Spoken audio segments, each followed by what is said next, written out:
ഞാൻ ശിവദേവ്. ഇന്ന് ഞാനൊരു കിഴങ്ങ് മെഴുകുവരട്ടി ഉണ്ടാക്കാൻ പോവുകയാണ്. വരൂ. ആദ്യം നമുക്ക് കുക്ക് ചെയ്യാനുള്ള ചട്ടി അങ്ങോട്ട് അടുത്ത് വെക്കുക. ചട്ടി ചൂടാകുമ്പോഴത്തേക്കും കുറച്ച് എണ്ണ ഒഴിച്ചു കൊടുക്കുക. എന്നിട്ട് കുറച്ച് കടു ഇടുക. കുറച്ച് കറിവേപ്പില ഇട്ട് കൊടുക്കുക. അരിഞ്ഞ് വെച്ചേക്കുന്ന ഉള്ളിയും പിന്നെ കിഴങ്ങും ഇട്ട് കൊടുക്കുക. എന്നിട്ട് നല്ലോണം ഇളക്കുക. എന്നെ അമ്മ സഹായിച്ചിരുന്നു ഇതൊക്കെ അരിഞ്ഞു തരാൻ. എന്നിട്ട് നല്ലോണം ഇളക്കുക. കൈ പൊള്ളാതെ സൂക്ഷിക്കേണ്ടതാണ്. പിന്നെ അടച്ച് വെക്കുക. തുറന്നിട്ട് ഒന്നും കൂടെ ഇളക്കുക, അല്ലെങ്കിൽ അത് കരിഞ്ഞു പോകും. നല്ലോണം ഇളക്കുക.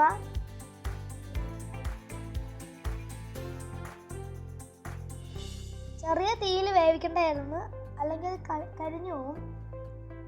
കുറച്ച് ഉപ്പിട്ട് കൊടുക്കുക. കുറച്ച് ഇത്തിരി മതി. കുറച്ച്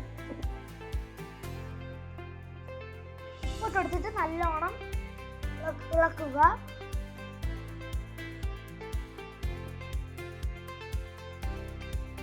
കുറച്ച് നേരം അടച്ചു വെക്കുക.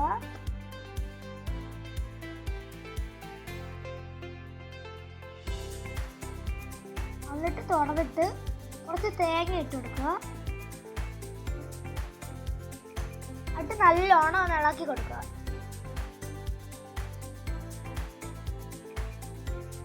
നല്ലോണം ഇളക്കണം. എന്നിട്ട് ഒരു ഗ്ലാസ് കുറച്ച് വെള്ളം എടുക്കുക. പകുതി വെള്ളം വേണം. ഗ്ലാസിന്റെ പകുതി വെള്ളം ഒഴിക്കുക.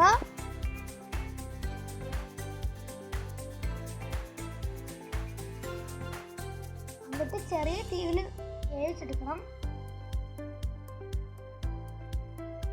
നന്നായി മിക്സ് ചെയ്യണം.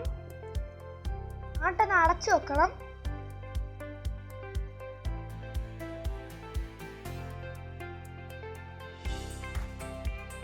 ഇടയ്ക്കിടയ്ക്ക് തുറന്ന് ഇളക്കി കൊടുക്കേണ്ടതാണ്, അല്ലെങ്കിൽ അത് കരിഞ്ഞു പോകും.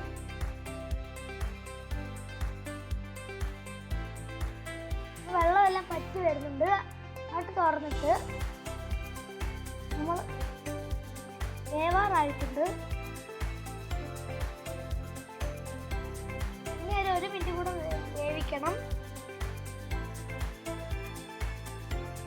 വെന്തിട്ടുണ്ട്. ഇനി നമുക്ക് അടച്ചു വെച്ചിട്ട് ഉള്ളി ഉപയോഗിച്ച് നമുക്ക് എടുത്തു നോക്കാം. നമുക്ക് ടേസ്റ്റ് ചെയ്ത് നോക്കാം. അടിപൊളി. ഞാൻ ആദ്യമായിട്ടാണ് ഉണ്ടാക്കുന്നത്. എനിക്ക് ഭയങ്കര ഇഷ്ടപ്പെട്ടു. നമുക്ക് ശങ്കരി കൂടെ കൊടുക്കാം. എൻ്റെ അനിയത്തിക്ക് ഇഷ്ടപ്പെട്ടു.